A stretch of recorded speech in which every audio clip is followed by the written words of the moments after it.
this heater real quick before I actually start recording, but you know what? Shut up. So, okay. This is another one of my rambling videos of like 2018. These are one of the things I want to try to do for 2018. So I can let you guys know my thoughts and what's going on. Talk to you guys because this is one of the things that I wanted. So, I just came back my college or university that I have to pay. I realized that I have to pay for my tuition, my classes for this upcoming semester, and I got it from an email like 3 days ago. I just now, by the time I was recording this, like an hour ago, that I went to my school, asked them, told them what was going on, told me what was happening. Now I have to pay for my classes out of pocket, and that was like a huge like bombshell because a lot of things. First and foremost, this video I wanted to just this is just the premise of it, of what I wanted to talk about for this video.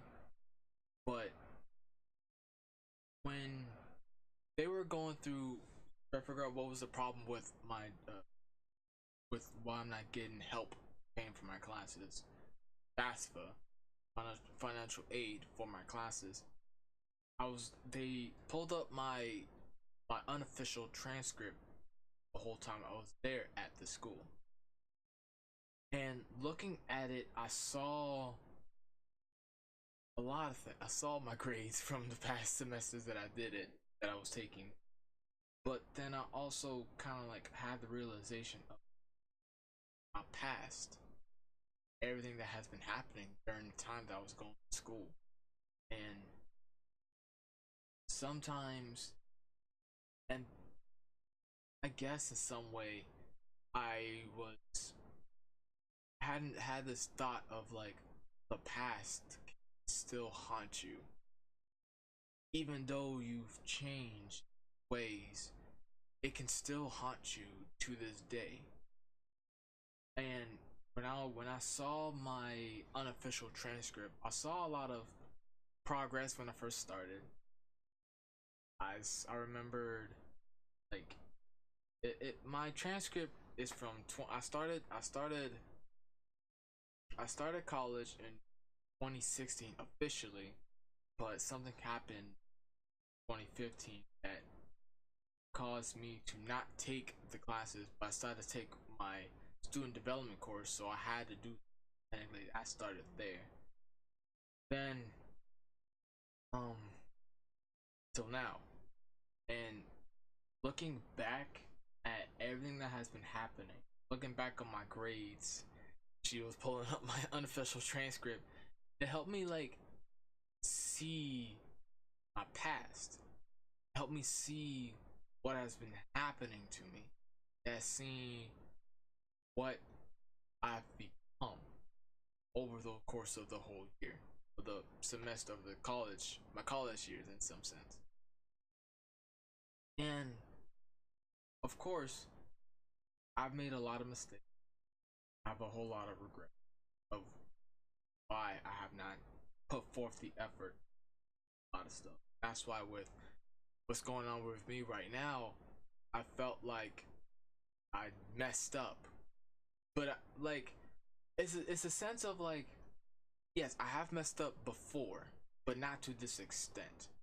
And then I started feeling like I am amplifying this problem to the point where I feel like I'm a disgrace. I feels like, okay, I need to just give up on going to school, give up on your dream because there's no way you can do it. But this time it wasn't like that. All those times before, I felt like I'm not putting in enough effort. I'm not. If I mess up, then I'll fail. Then disgrace my family, or like everyone's gonna just hate me, they're gonna judge me. And that's how it was for like me personally. My mindset was, if I don't put forth, if I don't push myself to the brink, there's no way that I'll pass. And I remember when I was looking back at my old transcript, I remember having that mindset. If I push myself even further, then I just guarantee that I'll pass. But in actual reality, I didn't do that. Do it. It caused me to fail even harder. It caused me to crumble. Like, it caused me to bring myself down even more, doubting my own abilities of what I can't do. There are a couple of times there where some of my classes were yeah, I had a D, failed it, had a decent C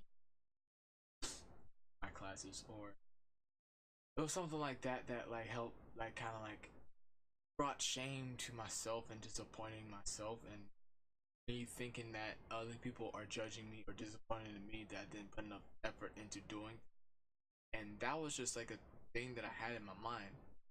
It's like a sense, it's an aspect of social anxiety that I had while, but now I'm not. It's there, but it's not as impactful like it used to be. Like, say for instance, like, okay, I have to pay, like, in general terms, I have to pay a certain amount of money, probably like what, owls. No, I'm not saying it's actual amount. I'm just saying like in a scenario where like you have to pay $2,000 out of pocket. You don't have that money to actually pay it, and it makes me think like, what the hell are you supposed to do?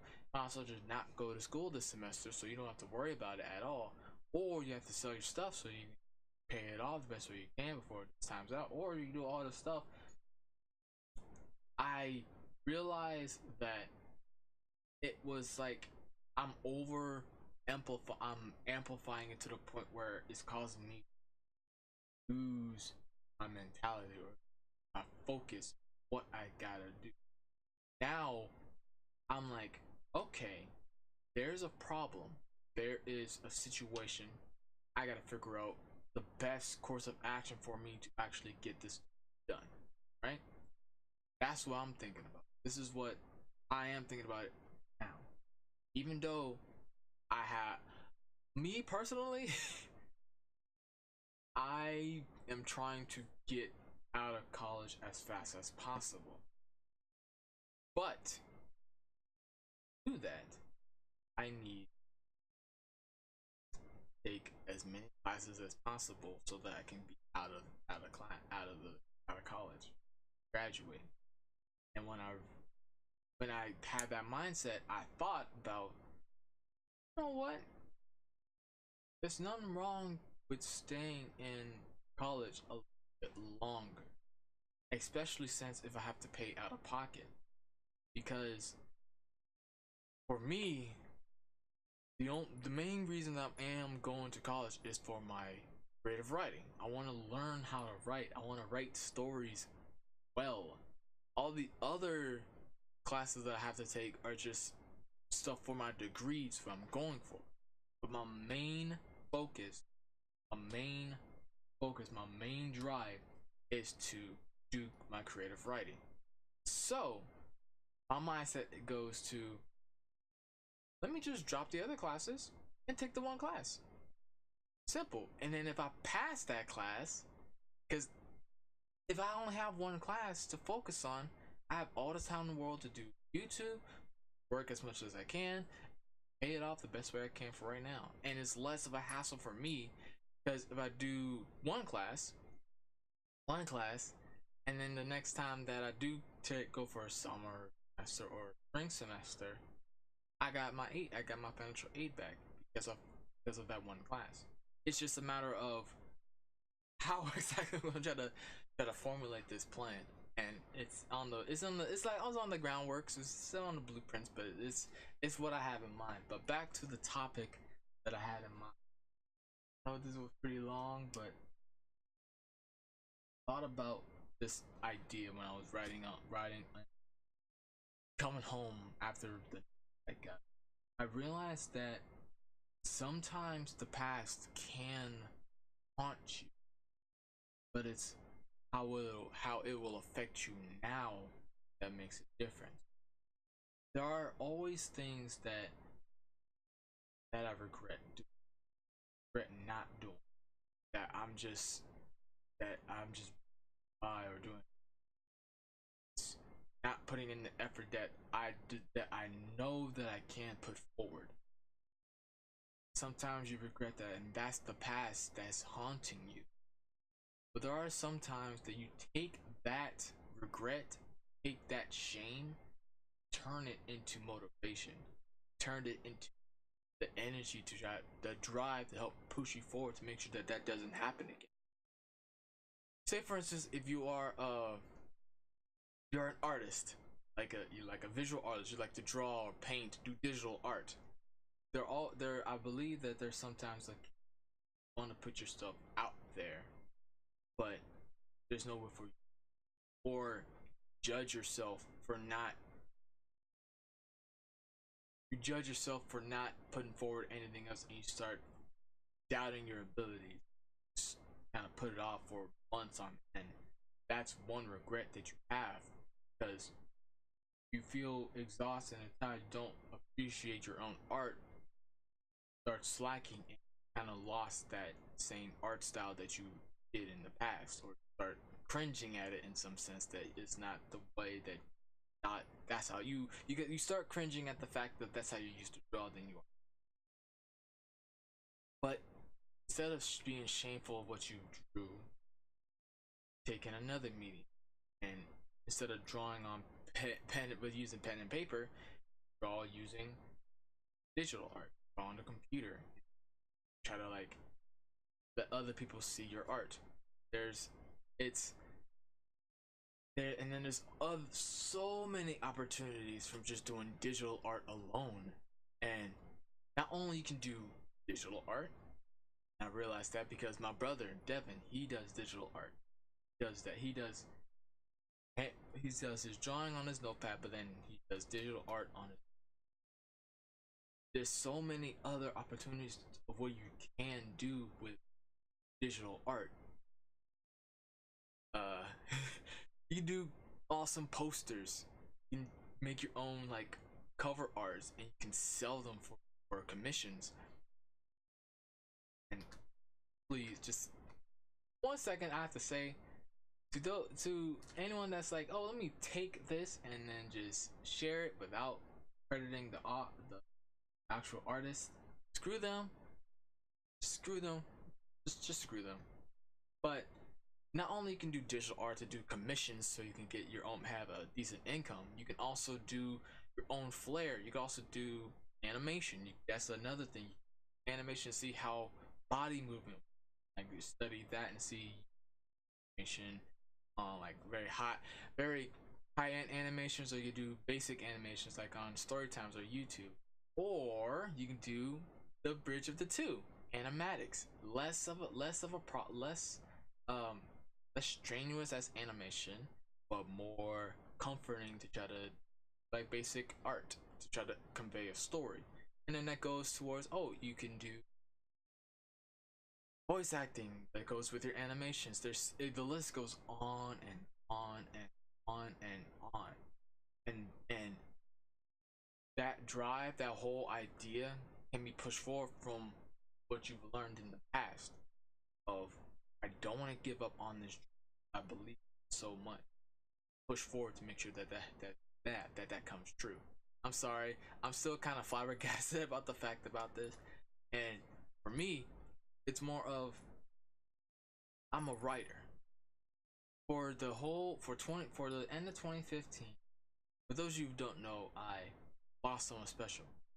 That through my mind, like it caused it was basically a catalyst of something deadly, to the point where I doubted my own ability, I doubted myself, and I caused more harm than good to my mental health, to everything and everyone around me.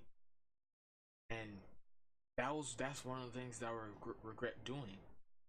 I didn't put forth into my education.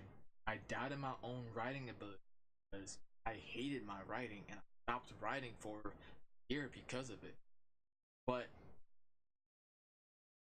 however, now that I've learned about what I can and can't do, I've realized that not only that I want to write stories, I want to, like, my main goal was to write stories and show the world.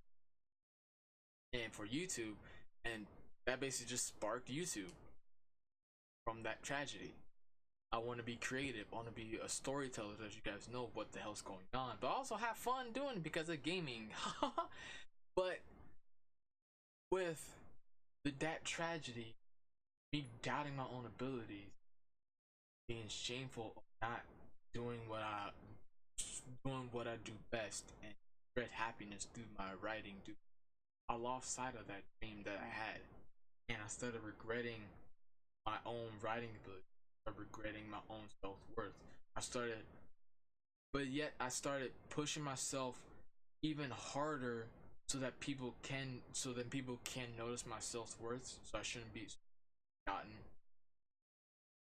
ashamed of them being around me. And I realized that I worked even harder. And then I got the mindset of other people's lives are more important than mine. So why the hell should anyone care about me? That I had that mindset for years, even before the tragedy. I had that mindset for years. But I think I told you in the 2018 recap video that my uncle shot that mindset out of my head, and I realized that that's not right. And then with now thinking about looking at the student official transcript, I looked back on that mindset that I had of not thinking that your writing is pathetic, failure, or nothing but a hollow vessel. Way that don't don't care about you. Just go, leave, disappear. I had that mindset for 3 semesters. No, 2 semesters. It gotten bad to the point where, like, I remember one semester I had a mental breakdown to the point where, like, freaking out. I had a panic attack because I felt like I realized that fine. It helped me keep me afloat for a bit. Then I think a mentor told me to take a semester off, and that's what I did. I took a semester off and I came back. Still having the mindset of trying to work harder than it usually is, but more of a drive to try to change myself. Indeed, I had. Happy about it. Put forth what I wanted to do, go at it full force, and believe in my own abilities. Like, I think spring of 2018 for me, that semester helped me regain something that I lost, and writing, and I appreciate my writing too. This past semester helped solidify the fact of me loving poetry, me writing about something that I want to write. Besides the fact that I had to do research papers, and I totally despise doing. I hate research papers, Lord Jesus. But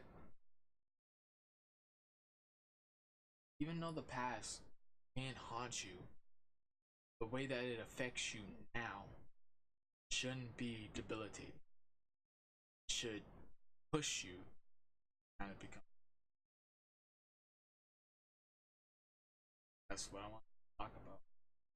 Sometimes just pull up a camera, chit chatting, talking through the mic kind of helps put my mind, put things into perspective.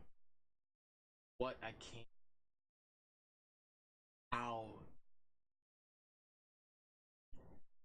all so much for watching. Like, share, and comment down below what you think. What's your idea of past? Does it haunt you? What are some of the things that you regret doing? How will it, how will it change you? Right? How does the past affect you? Does it affect you to can't do anything, or does it drive you to push yourself so that you can explore all the